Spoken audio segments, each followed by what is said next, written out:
নমস্কার, পিপুল ভয়েস নিউজে আপনাদের সবাইকে স্বাগত। আমি অরূপ। আরজি করের অভয়ার ধর্ষণ এবং খুনের ঘটনার পর এই নিয়ে দ্বিতীয়বার মুখ খুললেন তৃণমূলের সাধারণ সম্পাদক অভিষেক বন্দ্যোপাধ্যায়।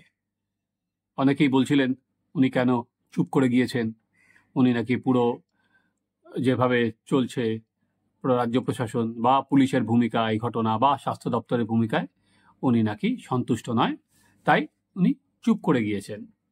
এই নিয়ে উনি দ্বিতীয়বার মুখ খুললেন। প্রথমবার উনি বলেছিলেন এনকাউন্টার করা উচিত ধর্ষকদের, যারা মমতা বন্দ্যোপাধ্যায় ফাঁসি চাইছিলেন। অভিষেক আর এক ধাপে গিয়ে এনকাউন্টারের কথাগুলো বলেছিলেন।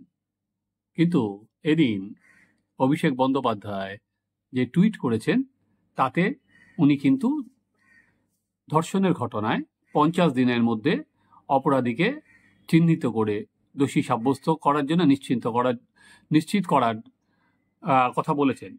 অভিষেক কি লিখেছেন সেটা একবার পড়ে নিই। গত 10 দিনে যখন আরজি করে মহিলা চিকিৎসক ধর্ষণ করে খুনের ঘটনায় দেশ জুড়ে প্রতিবাদ হচ্ছে, মানুষ সুবিচারের দাবি জানাচ্ছেন, সেই সময়েও দেশের বিভিন্ন প্রান্তে একের পর এক ধর্ষণের ঘটনা ঘটছে।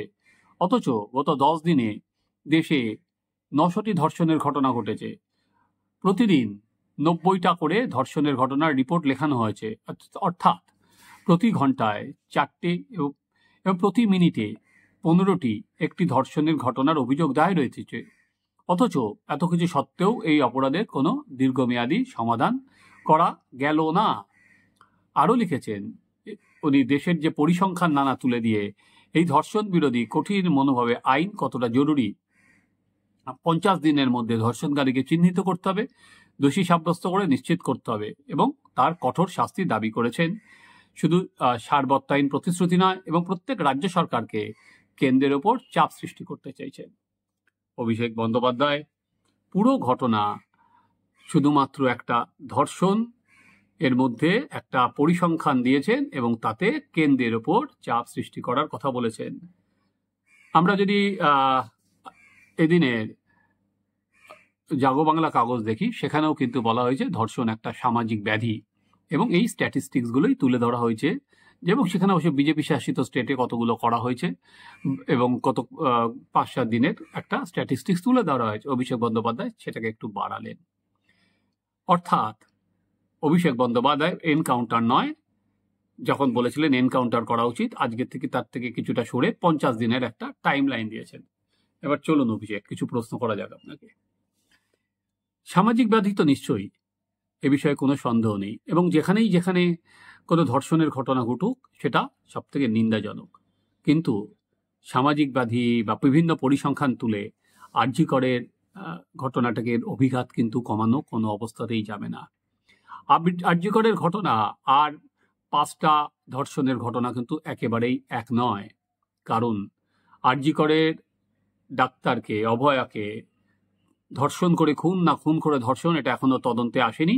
করা হয়েছে সেটা হসপিটালের মধ্যে তার কর্মক্ষেত্রে 36 ঘন্টা ডিউটি করার পর তিনি যখন বিশ্রাম নিচ্ছিলেন তখন তাকে খুন করা হয় তার কর্মক্ষেত্রে। এবং যেটা রাজ্য কলকাতা পুলিশ চেষ্টা চালাচ্ছিল যে এটা একটা নিছক একটা ধর্ষণ এবং খুনের ঘটনা, সঞ্জয় রায়কে গ্রেপ্তার করার পর মুখ্যমন্ত্রী থেকে পুলিশ কমিশনার সবাই মিলে বলতে থাকলেন যে মূল যে অপরাধী তাকে ধরা হয়েছে।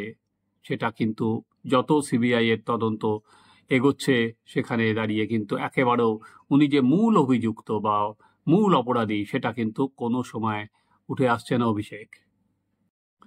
এটা যত সময় গড়াচ্ছে এবং যত ঘটনা প্রবাহ এগোচ্ছে এবং যত খবর নানা দিকে বেরোচ্ছে, সেখানে দাঁড়িয়ে এটা কিন্তু লিড করছে একটা দিকে, এটা খুব প্রি প্ল্যান মার্ডার, এর বিষয়ে কোনো সন্দেহ নেই। এটা একটা খুব পরিকল্পিতভাবে এই ঘটনা ঘটানো হয়েছে এবং সেটা মূল অভিযুক্ত সঞ্জয়ের সঙ্গে কে ছিল।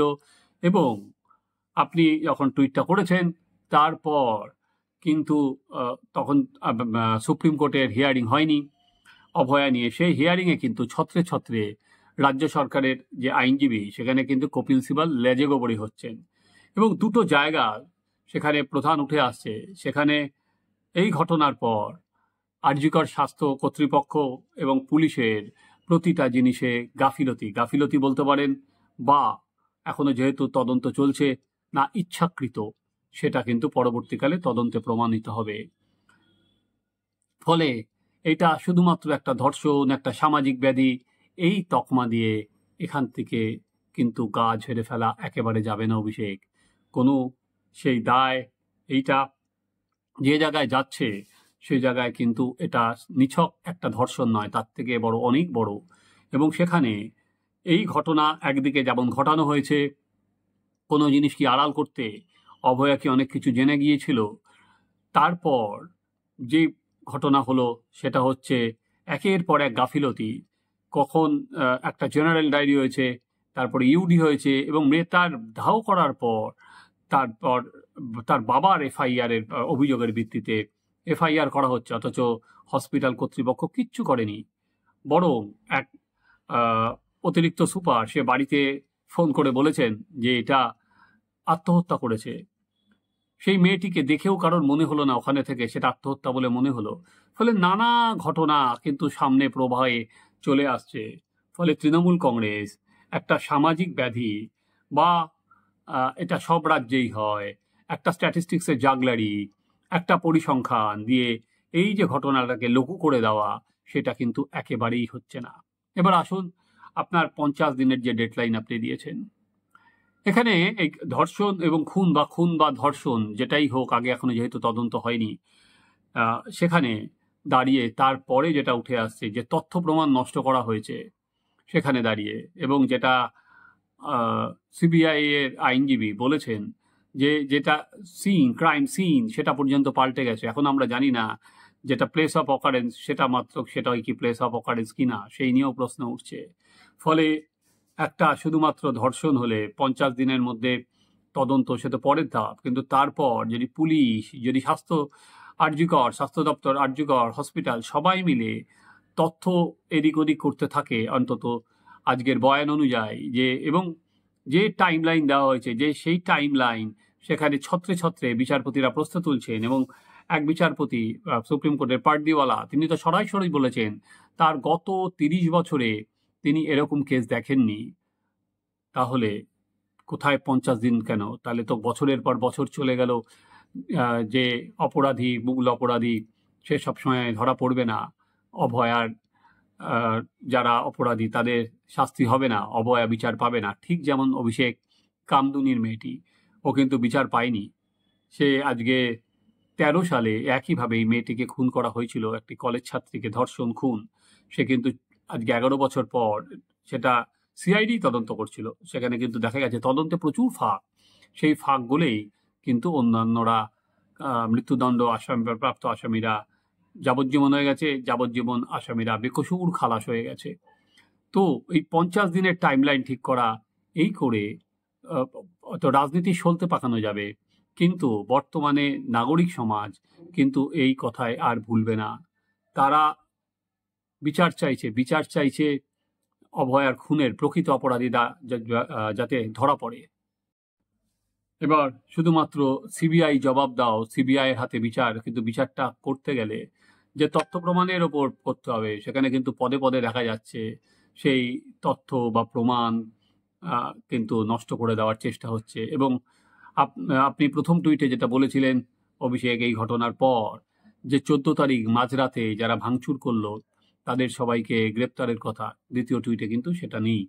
সেখানে কিন্তু অনেক বেশি জিনিসটাকে অন্য রাজ্যের সঙ্গে তুলনা করা। আবারও আমি বলছি, ধর্ষণ বা খুন সব জায়গায় যেখানেই হোক সেটাই নিন্দাযোগ্য, এবং তাদের প্রত্যেক ধর্ষকের শাস্তি হওয়া দরকার, কিন্তু তাদের সঙ্গে আরজিকরকে মেলানো যাবে না। আরজিকর একটা বৃহৎ ষড়যন্ত্র, এবং এখানে এই খুন, এটা প্রশাসন কে তার দায়িত্ব নিতে হবে। প্রশাসনিক খুন, সেই দায়িত্ব তাকে নিতেই হবে। যেভাবে তদন্ত এগোচ্ছে সেখানে দাঁড়িয়ে আরও যত পর্দা খুলবে, সেখানে কিন্তু একটা জিনিস বারবার করে উঠে আসছে, সেটা হচ্ছে পুলিশ এবং আরজিকরের ভূমিকা। ফলে এই যদি অবস্থা হয়, সেখানে যাওয়ার পর সে পুরো বিষয়টাকে গাফিলতি বলুন, শিথিলতা বলুন, যেইভাবেই আপনি দিন, গুলিয়ে দেওয়ার চেষ্টা হয় পুরো বিষয়টাকে, তাহলে 50 দিন কেন, 50 বছরেও সমাধান হবে না অভিষেক। ফলে দেখার যে আগামী দিন সিবিআই কিভাবে সলভ করে এবং তদন্তের গতি কোন দিকে যায়।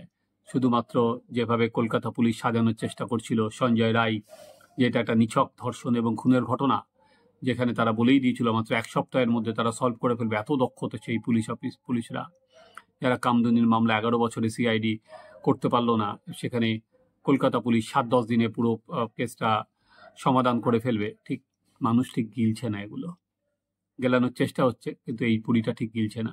চলুন আমরা আপনি তৃতীয় টুইট কি করেন সেদিকে খেয়াল রাখি অভিষেক। আপনারা দেখতে থাকুন আমাদের চ্যানেল সাবস্ক্রাইব করুন, আপনাদের মতামত জানান।